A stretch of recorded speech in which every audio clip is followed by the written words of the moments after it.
No email? Preparing. All right. We're going to assume we're live. So Yep. Do it. give it just a second. It says it's setting up the meeting.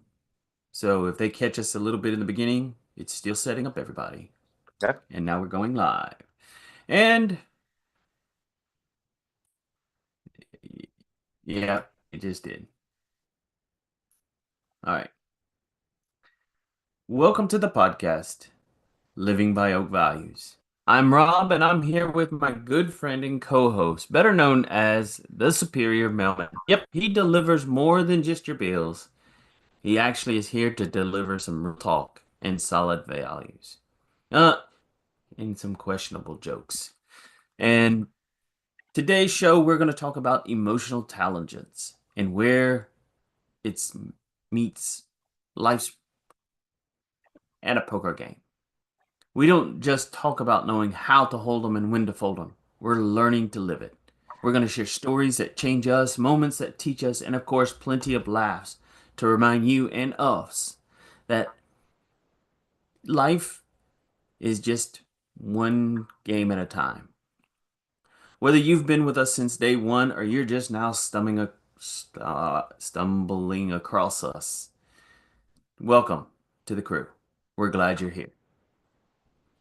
And hey, before you forget, grab your free toolbox and stay updated at northmancoaching.com. It's like a subscription to common sense with a side of sarcasm. We're real, raw, and ready to rebuild. Tonight, or today, we're bringing it live. Let's dive in and make this one unforgettable. We are diving into emotional intelligence and why the lack of can keep you as your own prisoner. So, Rob, have you ever taken a life lesson from a song?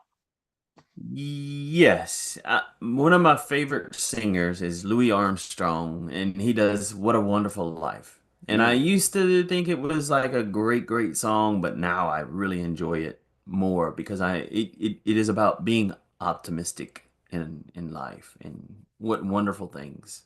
okay. Um, During my dark divorce period, all these guys kept saying, "Take a step forward, take a step forward." And one song that I listened to a lot more was the "I Will Survive" song.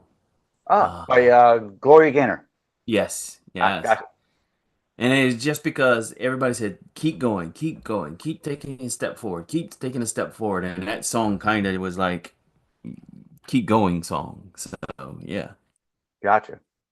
As far as taking a life lesson from a song, I don't know if it's a life lesson or not, but the only song I could think of that was not related to this work or my divorce would be "We Didn't Start the Fire" by Billy Joel. That taught me a lot about history.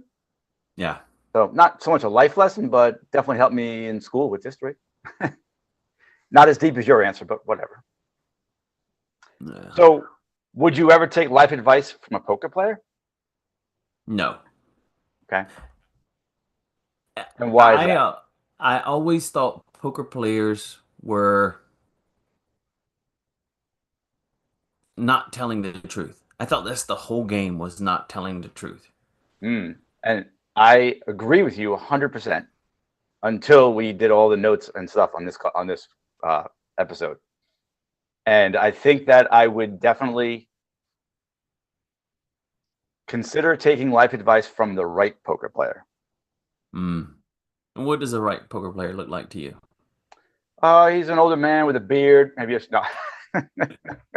um, the right poker player is someone who knows the game. Now that we've done this work, like so, someone who knows how to read faces, someone knows when to hold things and when to throw things. So, All right, story time. We were at this retreat up in Idaho at Redemption Rock, mhm, and you never played the game with Steve, the Monopoly deal. right, He is the master poker player at that game. yeah, you're He right. was reading people. He was telling people things that he knew it would throw them off. He knew they would question it. He knew their experience, and he knew the right things to say. He knew how to read their faces, read the cards, and he truly was the master poker player at that house. Yes. That's why John and Lonnie always called it like "sick it to him, Steve" Saturdays. So, because it was just So I he was wouldn't just so play. good. He wins all the time, and Uh, it's because he's a right. poker player. So I wouldn't play with him, but I would definitely take life advice from him. Oh, Taking advice from him would make me a winner. Playing against him would probably make me a loser. but you're learning from him. But I learned from him. Yeah, you're right. Every time you play a game from him, you learn just a little bit how he's reading faces or a little bit how he's playing this game. Okay, I got you. Yeah, I've played a lot with him, and he wins 90% of the time. But then you also start seeing his strategy. Just like in the song we're about to talk about, there are strategies to playing poker. There's Oh, absolutely. strategies to watching a master play. So, all right. So I'm not a poker player. I have played a few times, and Yeah. I always thought that poker was about. I think you actually just said this about lying, pretty much. Yeah. Whether I could fake you out thinking I had good cards when I really don't. But Mm. for an ex nice guy who used to lie all the time, I am terrible at poker. So I guess I'm just a bad liar. Well, So, you might be. Yeah. so Rob, what does know when to hold them and know when to fold them teach you about emotional self control?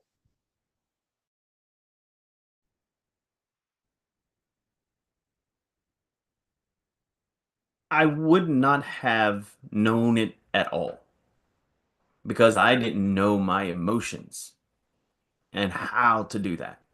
I was not a very smart emotional person. So emotional self-control was not something I thought it was just like don't pitch a fit screaming in the grocery store aisle kind of kid. You can't control your kid. They're screaming, they're pitching their fit, waving their little give me what I want. I thought that was emotional self-control. Mm-hmm. Okay. Um, but now it's more like when to it's almost like a regulator or like when is it time to express your happiness or sadness or when is it the understanding of why you're happy, why you're calm, how to get there if you need to get there. Mm. I was in the woods this past weekend and I stumbled across something and I saw it and I was just emotionally like, oh my gosh, I can't believe it. And it took me by surprise. And I was like, and at first I was like, how do I handle this? And I had to stop and think. I was like, holy cow, how did this happen? Mm. And it after walking back down the mountain, I had to emotionally decompress and self-regulate myself to say, hey, be calm about this. Be calm about this. I mean, I was super excited, but I had to stay calm so that I didn't like fall down the mountain trying to run down the mountain going, "Oh shit, look what I did," kind of deal. So, Gotcha. So pretty much, so you did not know when to hold them or when to fold them prior to this. Now you do. no, I hadn't yeah, no. I was a negative person who I pitched a fit, but I pitched it so that I expected, that I was having an emotional breakdown. Okay. Hmm. Interesting.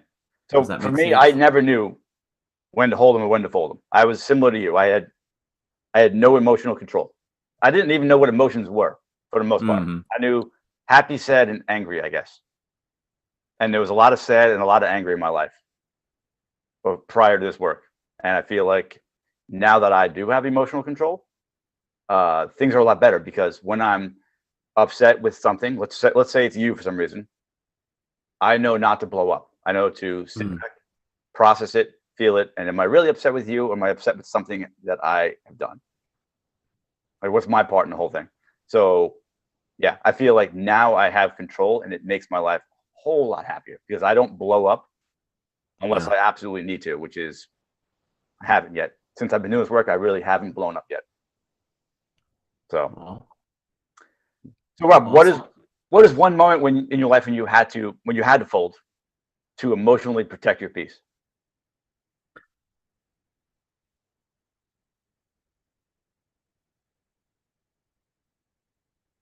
I actually have two, but one stood out, especially when you said fold them to protect your peace. Okay. Um,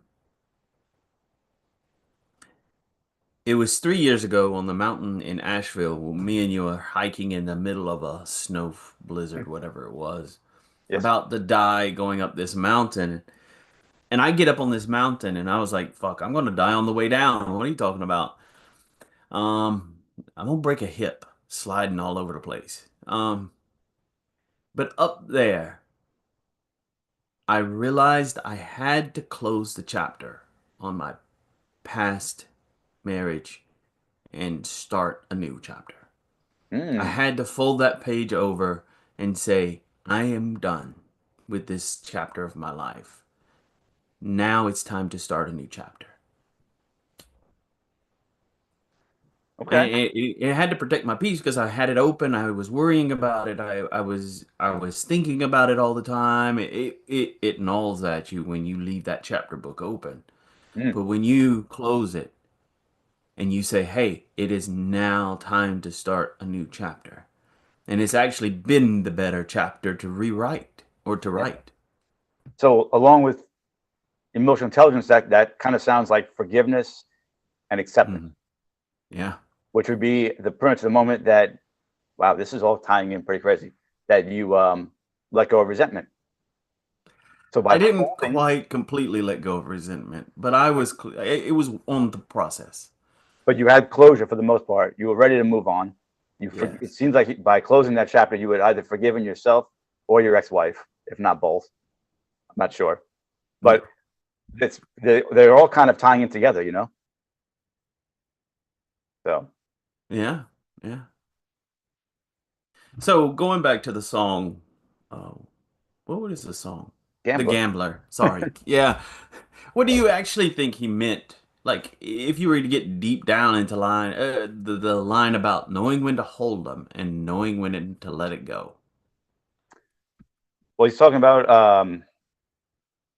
I would say something about the wisdom and staying composed. You know, knowing when to walk away, but not out of weakness, out of control. Like Mm, this is not for me, so I'm going to walk away. mm, It's also about the right time to exit a conversation or a relationship. Because if you feel like your emotions are going to spiral out of control, then you no longer have emotional intelligence. So if you are intelligent emotionally, you will know when to walk. mm. Does that make sense?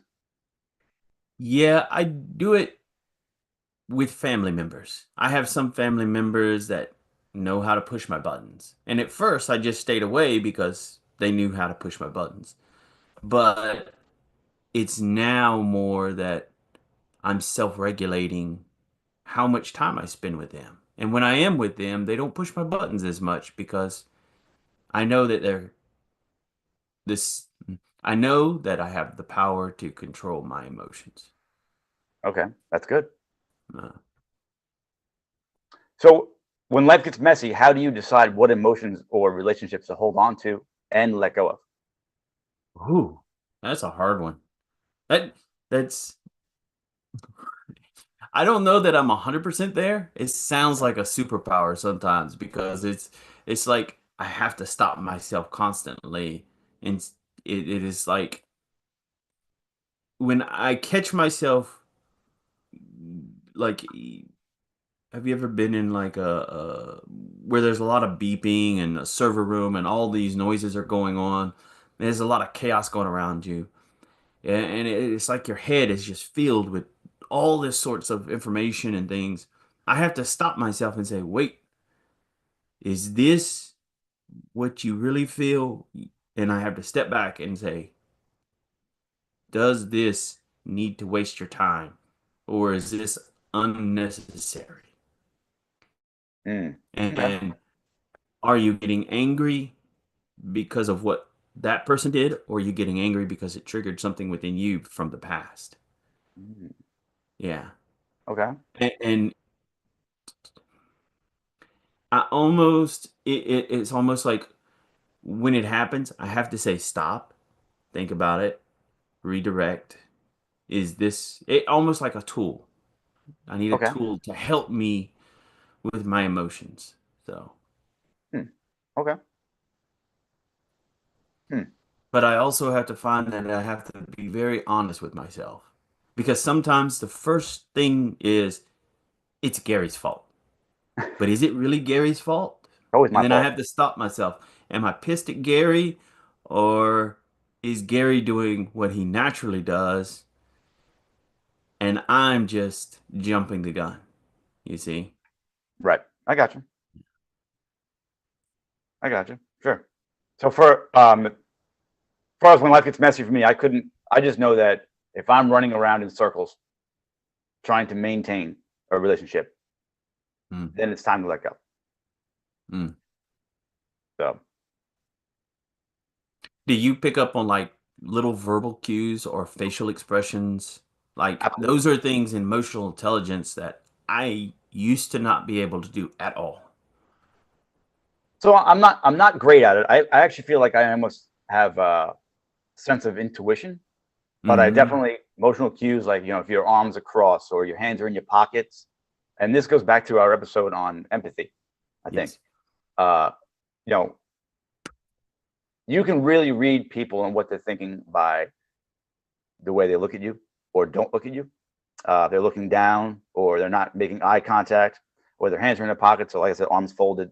It comes off as something is off. Hmm. So if you're talking to me and your hands are not in your pocket and you're looking at me, like I tend to talk with my hands sometimes. But so if your hands are moving, that's fine. But if your hands are in your pocket or your arms are crossed, you're coming off as closed.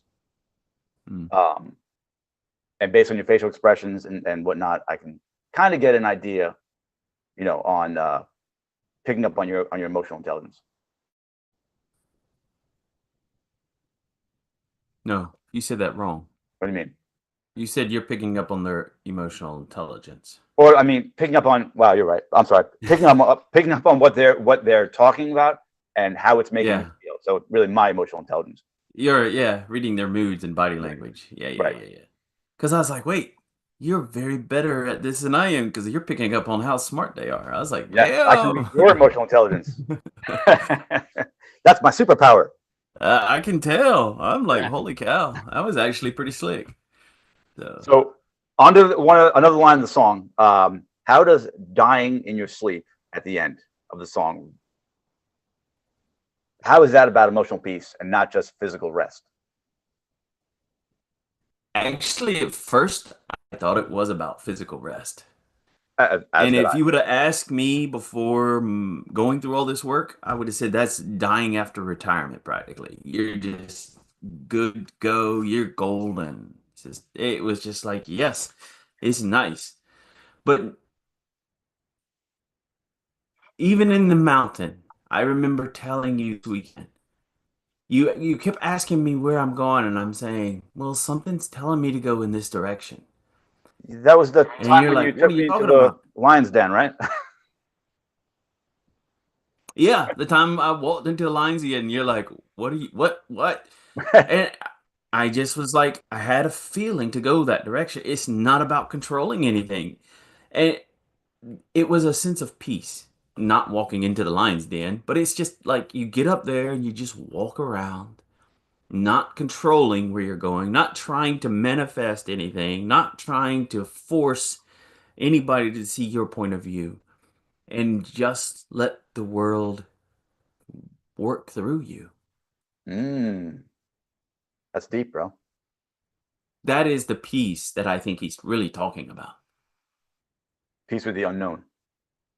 Peace with the unknown. Yeah. Yeah.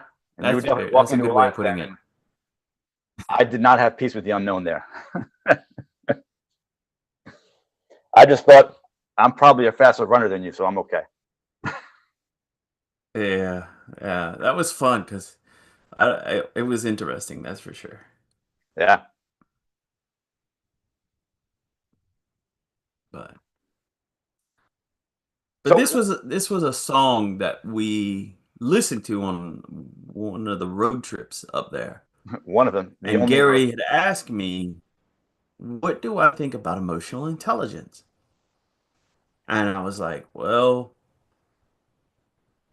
I said it's like gambling, the gambler song. You know when to hold them, you know when to not hold them." I said because sometimes I get sometimes I get emotionally constipated and I don't know what to do. So I have to learn what to do. And so that's when Gary was like, "Oh my gosh, you're a genius." And I'm like, "What are you talking about?" And he's over there going through this whole spiel of how this is the whole podcast is need to be about how emotional intelligence and the gambler. Hmm. And and this song doesn't really do it justice, but it's the thought. The it is almost like um, a masterclass Yeah. in emotional maturity, how Yes. to know yourself, how to know others, making wise decisions, and even like how to handle stuff under pressure. Yes. Absolutely. And that Yeah, really is playing poker, though, if you think about and it is. And if and I wish I had really gotten you to sit on that thing with Steve because it. Mm, Steve is the gambler in that game, gotcha. and he pulls some BS out of his butt, but at the same time, you would listen to him, you would watch him, you would take tips from him. Yeah. And I would. I mean, I do. Like, I think he is a great man to go to for advice on life. But like I said in the Mm. beginning, I would never play poker or Monopoly Go with him because I will lose. So, He's very, very good. But he plays all the time, and it's almost like poker too. Is it's only one hand, one interaction, and then you get to do it again. yep. One interaction, and you get to do it again. Just like Monopoly Deal. It's an interaction, and guess what? The game starts again. You get another chance. You get another opportunity. Well, that's life, right? Yeah, it's I life. mean, people. I think a lot of people don't even think about that. They think right now, this is it. I'm either doing good or I'm screwing up. No Hmm. one really thinks that. Well, a lot of people don't realize that there's another chance later on today, even tomorrow, another chance. Yeah. So if you're making a mistake right now this ties into what we talked about with mistakes. If you're making a mistake right now, learn from it because tomorrow you'll have another chance to do better. Or even this afternoon. Yeah, yeah. Yeah, yeah. But So as me and Gary were talking, we're going to make this into a class to in what was the way you expressed it? I don't recall now, but I would say it's going to be a class to help you control your emotions. So if you are in an argument or in a discussion or conversation with, I guess I'd say with your partner, but it can be with anybody, you will know Mm. how to control your emotions, how to listen properly, and know if it's time to walk away or if it's time to embrace what they're talking about. You know, Yeah. Yeah. it'll And give emotional clarity. How about that? yes, thank you. I think that was, yeah. Well, and it is just, and it is actually one of those classes where I was like, Gary, women need it just as much as men need it. Absolutely. And you probably could take it together because it's like a class on life. You know, it's funny that you said that because I agree, and I remember this conversation from the trip that we had said that both men and women should take this class. But now I'm thinking, with women being more emotional than men being logical, I wonder how difficult it would be to apply this work to someone who is emotional, constantly emotional. It's like it seems like a lot more work because you need to be more in control of your emotions, And it could. or Well, yeah. easier because women are masters of their emotions for the most part. They deal with them and live in the emotions so much they might be masters. Yeah. So it could be easier. I don't know. But the other side of that coin is the fact that you know nothing. It might be easier to apply it versus saying, "Hey, I already know how to read the micro expressions in somebody's face, Right. but I don't know how to pause and take a breath and listen to somebody when they are trying to express it to me. Right. Sure. Yeah. It is a complicated subject, and that's why we were like, wow, this could be something great and beautiful. I So, think it will be. I think it will truly be great and beautiful. It will help a ton of people. yeah. I wish there was And somebody like me making this stuff before when I needed it. I know. So And go ahead, go ahead. well, I was just gonna say we have a list of short takeaways. Yes. Want me to go through them, or you want to go through them? I don't Go care. ahead, go ahead, go ahead. So from the song, know when to pause before reacting to an emotional trigger. So if something triggers you, you have to know to pause, to really think about things. You want to do the next one? You want me to Oh, fire through them? another tip is, and this is probably what we're going to be putting in the course, is like when to speak your truth and when just to listen. So when to speak the truth, what does that do? That ties right back into the 4 agreements. Yeah. Be Yeah. impeccable with your word. And then the But next, there's a what's up? Go ahead. go ahead, go ahead. Oh, I Keep was just going. saying, the next takeaway is to know when to walk away from, well, we wrote toxic conversations, but really walk away from anything that's not suiting you. Hmm. And you don't really need an explanation for anything. You know? Yeah. I mean, if what we're Eh, talking about right now is not suiting me, I can walk away. Would I give you an explanation? I would. Do I owe it to you? I do not. yeah. So, It ties back into the next tip, which is like know where your boundaries are and how to hold them and when to extend that grace. And that's what I'm learning lately is how and when to extend that grace. We did an episode 2 or 3 weeks ago on the boundaries and how important boundaries are. yeah, So that was last week, wasn't it? Boundaries? it was go back and listen to all of them. Find it for Yeah, yourself. yeah, yeah. Go find it yourself. I'm done. Um, yeah, but boundaries. Yeah. And it's not even knowing when to hold your boundary. If it's a boundary, you should be holding it. But it's when to extend grace. Right, and that's the important part. Yeah, That's yeah. Well, when do you extend grace? We're gonna go right back into the last podcast. I know we are. So Well, I would extend grace if it's someone who's important to me. So if you cross a boundary by extending grace, I will just remind you it's my boundary, and I would probably remind you twice before I did something about it. But I would definitely remind you. hmm. So But if you have any questions, or if you have a friend that needs to a little know when to hold them, know when to fold them kind of life advice, tag a friend, send them this episode, share it with them. Um, and if you feel like you're needing a little help holding or folding stuff on your own, reach out to us. We have one-on-one sessions on our website, and we're here to help you master your emotional game.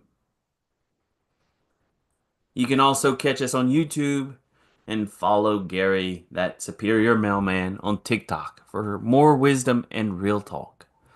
Also, we have a men's group every Thursday, 7 p.m. Eastern Time, where we dive into life's ups and downs together.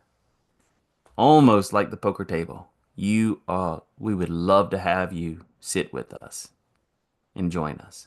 how do I join the men's group? Oh, Zoom on our website. There's a link under the events. Thanks, There we Rob. go. So www.northmancoaching under Oh, events, and yep. it's called Motivated Men. Yes. Anyway, so big things are coming to Living by Oak Values. We're gonna have new episodes, bold guests, and deeper conversations, plus more live shows and real-time chat. If you have a story or value that changed your life, we want to hear it. The next chapter is about you, so let's make it unforgettable.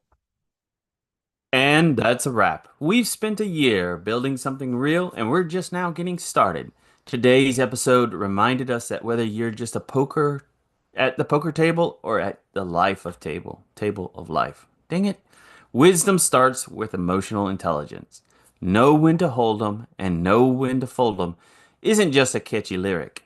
It's a life skill, one we're learning and living every day. Thanks for hanging out with us today on Living by Oak Values and walking the journey together. Year 2 is going to be even bigger, rooted deeper, and reaching higher. If you enjoyed today's episode, do us a favor, leave us a review, share it with somebody who needs it, and make sure you subscribe so you don't miss what's coming next. Until then, keep living, embracing your values, and stay authentic. And then we give it about 3 or 4 seconds and let me hit the in live stream session.